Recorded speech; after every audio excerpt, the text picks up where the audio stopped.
بسم اللہ الرحمن الرحیم۔ السلام علیکم ڈیئر اسٹوڈنٹس، آج ہم پرنسپلز آف بینکنگ کا جو پیپر ہوا اس کی ڈسکشن کرنے جا رہے ہیں۔ سب سے پہلے ہم دیکھیں گے اس کا کہ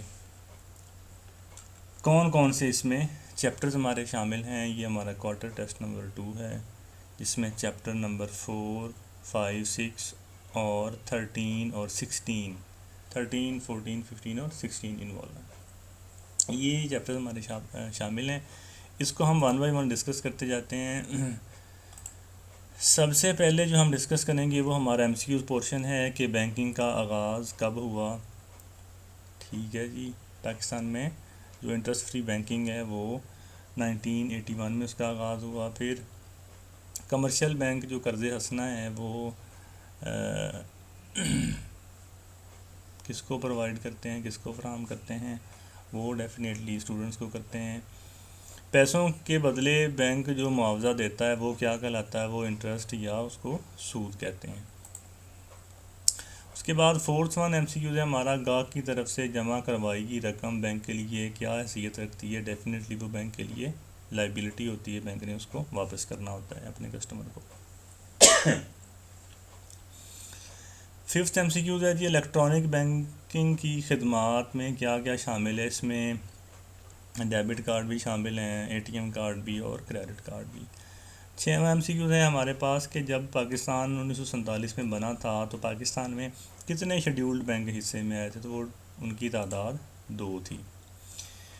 بینک آف پاکستان کا قیام کب عمل میں آیا؟ یعنی کہ اسٹیٹ بینک آف پاکستان کا قیام یہ 1948 تھا۔ تو یہ ایم سی کیو اس میں تھوڑا سا یہ کریکشن ہونے والا ہے۔ اسٹیٹ بینک آف پاکستان کا الیکٹرانک بینکنگ آرڈیننس 2002 ہے بیٹا۔ وہ شخص جس کا بینک میں کھاتا ہوتا ہے وہ بینک کا کسٹمر کہلاتا ہے۔ اور 10واں ایم سی کیو ہے آپ کے پاس کہ بینک کا اور گاہک کا جو تعلق ہوتا ہے وہ آپس میں ڈیٹر اور کریڈیٹر کا ہوتا ہے۔ سبجیکٹیو پورشن میں یہ ہمارے total M C Qs short questions ہیں، ان کو ہم ون بائی ون اب ڈسکس کرتے جاتے ہیں کہ کاروباری شخص بینک میں چلت کھاتہ کیوں کھلواتا ہے؟ اس لیے کھلواتا ہے بیٹا کہ اس کے رقم جمع کروانے اور رقم نکلوانے پہ کوئی پابندی نہیں ہوتی، اس لیے اس کو وہ زیادہ سوٹ کرتا ہے۔ نمبر سیکنڈ کویسچن ہے ہمارے پاس، کیش بک اور پاس بک میں کیا فرق ہوتا ہے؟ جو بھی بینک اور کسٹمر کا آپس میں لین دین یا ٹرانزیکشن ہوتی ہے اس کی جو کاپی بینک کے پاس، جو بینک اس کا حساب مینٹین کرتا ہے وہ پاس بک کہلاتی ہے، جو کسٹمر خود کرتا ہے وہ کیش بک ہوتی ہے۔ مشارکہ اور مراقبت سے کیا مشارکہ اور مداربہ سے کیا مراد ہے جی؟ مشارکہ ایسا کاروبار ہوتا ہے جس میں دو یا دو سے زیادہ لوگ پیسہ لگا کے کام کرتے ہیں۔ ایک کے کیپٹل ہوتا ہے، دوسرے کی ایفرٹس ہوتی ہیں۔ یہ ایک ایسا معاہدہ ہے جس میں ایک شخص سرمایہ اور دوسرا محنت لگاتا ہے۔ ربا سے کیا مراد ہے جی؟ قرآن مجید میں ربا کے حوالے سے کیا ہے؟ ربا سود کو کہتے ہیں، جو کیش پہ پیسہ استعمال کرنے کے بدلے میں ہم اضافی پیسہ بینک کو دیتے ہیں، وہ سود ہے اور سود حرام ہے۔ اللہ تعالیٰ نے واضح طور پر فرمایا کہ اللہ نے تجارت کو حلال اور سود کو حرام کیا ہے۔ نیکسٹ ون ہے ہمارے پاس کہ آن لائن بینکنگ سسٹم کی سہولیات کون سی ہیں؟ ڈیفینیٹلی کہ بہت ساری سہولیات شامل کر دی گئی ہیں کہ آپ آن لائن کیش ٹرانسفر کر سکتے ہیں، آپ یوٹیلیٹی بلز پے کر سکتے ہیں، اس کے علاوہ آپ ایک اکاؤنٹ سے دوسرے اکاؤنٹ میں پیسہ ٹرانسفر کر سکتے ہیں، اور نیٹ کے ذریعے باقی بھی آپ جو مسیلینیس خدمات ہیں وہ ایکوائر کر سکتے ہیں۔ سی ڈی ایم اور اے ٹی ایم میں کیا فرق ہوتا ہے؟ A T M automatic teller machine ہوتی ہے بیٹا، یہ پیسے نکلوانے کے لیے استعمال ہوتی ہے۔ سی ڈی ایم جو ہے وہ کیش ڈپازٹ مشین ہے، وہ پیسے جمع کروانے کے لیے ہوتی ہے۔ آپ کی سٹی کے حساب سے دیکھیں ہم تو جڑامالہ میں جو بینک الفلاح ہے اس نے سی ڈی ایم بھی متعارف کروا دی ہے۔ پاکستان میں بینکوں کا قومی تحویل میں لیے جانے سے کیا مراد ہے؟ مطلب کہ نیشنلائزیشن کیا ہے؟ بینک یا کوئی بھی ادارہ جب وہ پرائیویٹ ہوتا ہے اور گورنمنٹ اس کو اپنی تحویل میں لے لیتی ہے تو اس کو قومیائی جانا یا نیشنلائزیشن کہتے ہیں۔ کوئی سے 3 پاکستانی بینکوں کے نام لکھیں جی۔ سب سے مطلب جو مشہور ہے اور جس کا سب سے زیادہ مارکیٹ میں شیئر ہے وہ ایچ بی ایل ہے، پھر ایم سی بی ہے، پھر یو بی ایل ہے۔ مساویانہ شراکت کے فنڈ سے ایکوٹی پارٹیسپیشن فنڈ کیا ہوتا ہے؟ یہ ایسا فنڈ ہوتا ہے جس میں سرمایہ کاری کر کے کاروبار میں شراکت کی جاتی ہے اور منافع میں سے بھی ایک طے شدہ ریشو سے حصہ شیئر کیا جاتا ہے۔ 10واں آپ کے پاس شارٹ کویشچن ہے جی کہ بینک کے حقوق لکھیں۔ بینک کا حق ہے کہ جو وہ کسٹمر کو پیسہ دیتا ہے وہ اس کو واپس لے، اس پہ اپنا کمیشن یا انٹرسٹ لے، اور اس کو سیکیورٹی بھی رکھنے کا حق ہے کہ وہ اپنی لون کی جو ایگریمنٹ ہے اس کو سیکیور کر کے اس کے بدلے میں کوئی چیز رکھے اپنے پاس۔ بینک ڈرافٹ سے کیا مراد ہے؟ ایک بینک کا دوسرے بینک کے نام حکم نامہ ہوتا ہے، ایک برانچ کا دوسری برانچ یا ایک شاخ کا دوسری شاخ کے نام، کہ مخصوص بندے کو اتنے پیسے آپ ٹرانسفر کرتے ہیں۔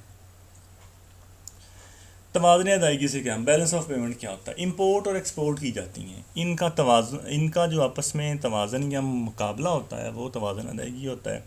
امپورٹ کرتے ہیں تو ہمیں پیسے باہر بھجوانے پڑتے ہیں ڈیفینیٹلی، ایکسپورٹ کرتے ہیں تو پیسہ ملک میں آتا ہے، ان میں توازن ہونا چاہیے، ٹھیک ہے جی، بہت زیادہ ڈفرینس نہیں آنا چاہیے۔ عام طور پہ یہ اچھا سمجھا جاتا ہے، بلکہ ڈیفینیٹلی یہی ہوتا ہے کہ آپ ایکسپورٹ زیادہ کریں، امپورٹ کم کریں، تاکہ آپ کے ملک میں پیسہ آئے زیادہ جائے کم۔ بینک کے مختلف کھاتوں کی کون سی اقسام ہے جی؟ کرنٹ اکاؤنٹ ہے جس کو چلت کھاتہ کہتے ہیں، پروفٹ اینڈ لاس سیونگ ہے جس کو نفع نقصان کا کھاتہ کہا جاتا ہے، مدتی کھاتہ ہوتا ہے جی، فکس ڈپازٹ جس کو کہتے ہیں، پھر غیر ملکی کرنسی کا بھی کھاتہ ہوتا ہے جس میں فورن کرنسی اکاؤنٹ کہتے ہیں۔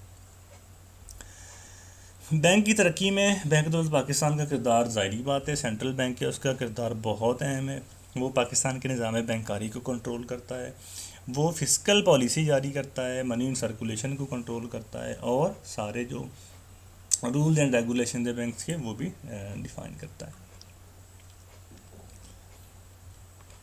کن صورتوں میں بینک اور گاہک کا تعلق ختم ہوتا ہے؟ گاہک کی وفات پہ، اس کے انسالوینٹ ہونے پہ، یا وہ خود اکاؤنٹ بند کروا دے، یا بینک بند ہو جائے۔ نفع نقصان کے کھاتے کی تعریف کیا ہوتی ہے؟ یہ وہ کھاتا ہوتا ہے جس میں رقم جمع کروائی جاتی ہے اور اس پہ تھوڑا سا جو اماؤنٹ ہوتی ہے اس پہ انٹرسٹ بھی بینک آپ کو پے کرتا ہے۔ لانگ کویشچن ہمارے پاس ہے جو سیکشن، اس میں بیٹا ایک کویشچن ہے کہ چلت کھاتہ اور نفع نقصان کے بچت کھاتہ میں کیا فرق ہے؟ بینک اور گاہک کے درمیان مختلف تعلقات کو بیان کریں، پھر اسٹیٹ بینک کے کردار کو بیان کریں۔ تو یہ پہلا ہے ہمارا کہ چلت کھاتہ کیا ہوتا ہے۔ چلت کھاتے میں فرق، مدت امانت، چلت کھاتے میں رقم جمع کروانے کی کوئی مدت نہیں ہوتی، ٹھیک ہو گیا جی، اس میں بھی کوئی مدت نہیں ہوتی شراکت کے بنیاد پر نفع نقصان کے کھاتے میں۔ اس میں کم از کم لمٹ 500 ہوتی ہے چلت کھاتے میں، اور شراکت میں بھی 500 ہے، لیکن عام طور پہ یہ ویری کرتی رہتی ہے بینکس ٹو بینکس اور سچویشن ٹو سچویشن۔ زیادہ سے زیادہ رقم جمع کروانے کے چلت کھاتے میں آپ جتنی مرضی رقم جمع کروائیں، جتنی مرضی نکلوائیں، اسی طرح دوسرے میں بھی آپ اس میں کوئی حد بندی نہیں ہوتی۔ رقم نکلوانے پہ پابندی، چلت کھاتے میں رقم نکلوانے پہ کوئی پابندی نہیں ہوتی، لیکن نفع نقصان کے کھاتے میں پابندی ہوتی ہے۔ چیکوں کا استعمال آپ کرنٹ اکاؤنٹ میں یا چلت کھاتہ میں جب مرضی چاہیں پیسے نکلوا سکتے ہیں، لیکن اس کی آپ کو ایک لمٹ دی جاتی ہے، اس سے پہلے کم یا زیادہ آپ نہیں نکلوا سکتے۔ رقم کی مقدار بھی چلت کھاتے میں کوئی اس کی مقدار کا نہیں ہوتا، لیکن نفع نقصان کے کھاتے میں بعض اوقات وہ لمٹ لگا دیتے ہیں، بعض اوقات آپ پیسے نکلوا لیتے ہیں۔ بینک سے ملنے والی کتابیں وہ دونوں کے لیے سیم ہوتی ہیں، پے سلپ رقم جمع کروانے کے لیے ہوتی ہے، پھر پاس بک جو اس کی بینک سٹیٹمنٹ ہوتی ہے اس کی کاپی۔ زکوٰۃ کی کٹوتی، کرنٹ اکاؤنٹ پہ زکوٰۃ کی کٹوتی نہیں ہوتی، سیونگ پہ ہوتی ہے۔ بطور کفالت قبولیت، اس کھاتہ میں جو رقم ہوتی ہے کیونکہ وہ جب چاہے آپ نکلوا سکتے ہیں، اس کو بطور کفالت نہیں کسی بھی جگہ پہ شو کروایا جا سکتا، لیکن اس میں آپ نفع نقصان کے کھاتے میں آپ کروا سکتے ہیں۔ موضوع کیا ہے؟ کچھ لوگوں کے لیے کرنٹ اکاؤنٹ موضوع ہوتا ہے بیٹا، وہ اپنی ریکوائرمنٹ کے حساب سے، کچھ کے لیے دوسرا موضوع ہوتا ہے۔ بینک اور گاہک آپس میں تعلق کیا ہوتا ہے؟ مقروض اور قرض خواہ کا بھی تعلق ہوتا ہے، گاہک بطور قرض خواہ اور بینک بطور مقروض۔ جب بینک میں آپ نے پیسہ رکھوایا ہوا ہے تو آپ قرض خواہ ہیں، جب بینک سے آپ نے پیسہ لیا ہوا کا جس نے پیسے لینے ہوں وہ قرض خواہ ہوتا ہے، جس نے پیسے دینے ہوں وہ مقروض ہوتا ہے. تو ایٹ اے ٹائم ایک بندہ مقروض ہوگا اور ایک بندہ قرض خواہ ہوگا. اگر آپ نے پیسے بینک میں رکھوائے ہیں تو آپ قرض خواہ ہیں، اور بینک مقروض ہے. اگر آپ نے پیسے بینک سے لیے ہیں تو آپ مقروض ہیں، بینک قرض خواہ ہے. پھر ہو گیا جی اس کے بعد ایجنٹ اور مالک. جو آپ نے پیسہ بینک میں رکھوایا ہوا ہے یا سرمایہ کاری کی آپ اسے خدمات لیتے ہیں یا آپ کی بیاف پہ کوئی بھی کام کرتا ہے بینک، تو وہ آپ کا ایجنٹ ہے اور آپ اس کے مالک ہیں. ضامن اور ضمانتی کا بھی تعلق ہوتا ہے آپس میں بینک کا اور کسٹمر کا. اسی طرح امانت دار اور امین کا بھی ہوتا ہے. گاہک اور بینک کے تعلق میں یہ بھی پایا جاتا ہے کہ آپ اپنی قیمتی اشیاء وہاں پہ رکھ سکتے ہیں تو وہ آپ کا جو ہے وہ آپ کی چیزوں کو امانت کے طور پہ رکھتا ہے اور ان کی حفاظت کرتا ہے. اس کے بعد ہے جی کہ پاکستان میں اسٹیٹ بینک آف پاکستان کا کیا کردار ہے جی بینکنگ سسٹم میں. تو یہ بینکاری کے نظام کو فروغ دینے کے لیے سارے کے سارے اقدامات اٹھاتا ہے. بینکاری یا بینکاروں کی تعلیم و تربیت کا بھی فریضہ سر انجام دیتا ہے. نئی برانچز کی بھی حوصلہ افزائی کرتا ہے، اس میں گائیڈ لائن دیتا ہے. مالی اداروں کا قیام جیسا کہ اسٹیٹ لائف ہے یا باقی جو فائنینشیل انسٹیٹیوشنز ہیں وہ بھی اس کی معاونت سے اوپن ہوتے ہیں. نئے نئے برانچز یا نئے بینکس کا قیام بھی عمل میں آتا ہے. بچتوں کو فروغ دینے کے لیے بھی ڈفرینٹ قسم کی اسکیمز متعارف کرواتا ہے اسٹیٹ بینک آف پاکستان، اور وہ باقی کمرشل بینک پھر ہمارے تک پہنچاتے ہیں، جس سے ہماری بچتوں ہم اٹریکٹ ہوتے ہیں اور ہم پیسہ جمع کرواتے ہیں بینکوں میں.